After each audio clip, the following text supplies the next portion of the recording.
Welcome to the Fantasy Throwdown Podcast, bringing you the latest updates from the world of sports, gambling, and pop culture. Because you can't have a show without hot takes or a Tiger King meme these days. Know what I'm saying?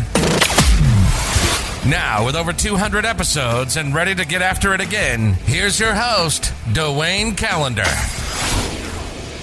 Okay, let's do Sunday Night Showdown, getting this out as quickly as possible, thanks to a myriad of circumstances, not the least of it which was the Texans somehow upsetting the Chargers. So those of you, and you know who you are listening to this show, that have mocked me for all my takes on the Chargers, calling out how fraudulent that coaching staff is, and that Anthony Lynn and his coaching staff would have been better served for this group of players. I hope you're enjoying yourselves tonight, because that team might, in all likelihood, miss the playoffs because of their ineptitude. Losing to Davis Mills and Rex Burkhead. Congratulations. So, in combination with the Texans beating the Chargers for some reason and strike the schedule, and the Raiders beating the Broncos, all this ended up resulting in the Cowboys clinching the NFC East without even having to play tonight. Which now, as much as I think this Washington team sucks, this sets up to be one of the most classic Cowboys fall flat on their face slates of all time. Because realistically, they should smash this Washington team. Washington is not good at all. Realistically, there is no reason why Washington should be in competition in this game. However, because of the fact that, you've got potential for this Dallas team not showing up, which is, in my opinion, very likely. Just knowing the history of the Cowboys and how much time they've had to soak in the fact that they've already won the division tonight and not being ready to play mentally for this game, I can absolutely see Washington winning this game, even though they have no business even competing in this game. This is hilarious to me. So, with that being said, this should have been a Cowboys smash spot. Now, we actually have, I think, a competitive game on our hands here. So, what is the path to victory for Washington? Because they suck. This team sucks. Let's just be perfectly blank. They are even on a good day, they are the very definition of average. And that defense, while has played hard, they, talent-wise, do not match up that well against the Cowboys. The Cowboys should smash this team. Let me be perfunctorily clear. In a perfect world, the Cowboys smash this team pretty handily and win by double digits. This should have been an easy cover.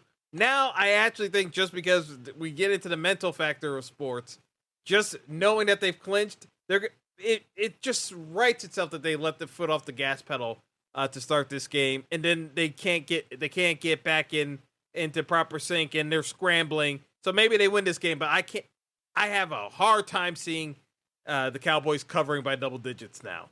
So, in terms of path to victory, the Washington is going to ride Antonio Gibson. He's active to play. He's been battling in and out of the lineup with a shin injury.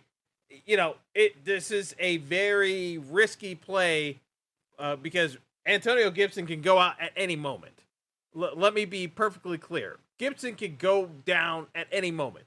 But I see Washington riding Gibson, feeding him the ball, short yardage passing plays, getting the rock to him as much as they can. The price tag is reasonable enough that I can play Gibson and it can actually work. Now, Taylor Heineke is priced up here. They are going to just dump off with Heineke. He's going to get cheap passes. McLaurin has struggled. It's not... McLaurin has not been the guy we want him to be. We wanted him to be Justin Jefferson this year. He has not kept up with Justin Jefferson. Justin Jefferson has left them in the dust, but I still look at this game as a spot where people are going to be playing the Dallas pieces. And I'm just looking at it, I'm saying to myself, if Washington keeps this competitive, it's going to be Gibson and McLaurin. And I'll play some Jarrett Peterson too. And it's cheap enough where, if Gibson goes down, I'm going to have some builds where we have Jarrett Peterson. He got priced up too. So it's not as though you're getting a discount, but because he's priced up, no one's going to want to play him. I look at this as a slate where we can captain Taylor Heineke. We can play him underneath with Gibson and McLaurin, and you could still fit in Dalton Schultz, some of the cheaper pieces on the Cowboys, Gallup. Some of these pieces on the Cowboys can still put up points. It's just, I think, when you're getting into the Gallups of the world, like he's priced up too. So, it may be more beneficial to play a Cedric Wilson, but I'm just kind of leaning towards this Washington side, just being perfectly honest, because this screams Cowboys letdown spot. It screams Cowboys letdown spot because, again, with the way the wild cards are set up in the NFL, if you don't get that number 1 seed, it doesn't matter. You're still playing in the first round of playoffs. I could see Dallas just taking their foot off the gas pedal and that team not being able to lock in because realistically, they need to win out to get the number 1 seed, and even then, they're not catching the Packers. They're just not. Oh man, this just feels like a Cowboys letdown spot. I can't get off of it. The public's going to be on Dallas anyway for DFS build, so if you don't trust me going with this Washington take, I mean, I'm perfectly fine with it. Like, this is a win it or just a burn out in spectacular fashion type of play here because Dallas is projected for 27 points. Washington is projected under 20. Folks do not believe that Washington is going to keep up. And I just feel a Cowboys letdown spot here. And the pricing lends itself to playing Washington pieces. I'm just going to go with it. So in terms of Ricky Seals-Jones, 4,600 on DraftKings, 7,500 on FanDuel. Definitely like him. DeAndre Carter, 5K, 6,500. Like, these are all cheap pieces that you can get into as well. So, again, I'm going to be playing a bunch of Washington builds tonight. It's just that simple. This screams Cowboys letdown spot. It just does. I've seen this story so many times with the Cowboys. Maybe I've got the wrong read here that the Cowboys are ready for this game.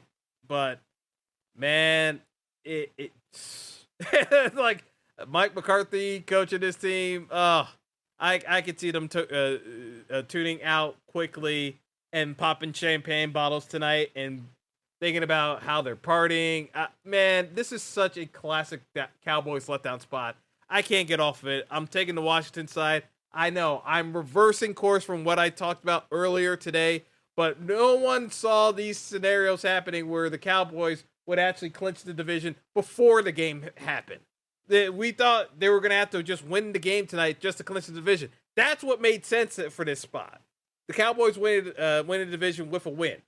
That's what they were focused on. Now that they know they've already won the division, I could see them taking the foot off the gas pedal and not taking this game seriously.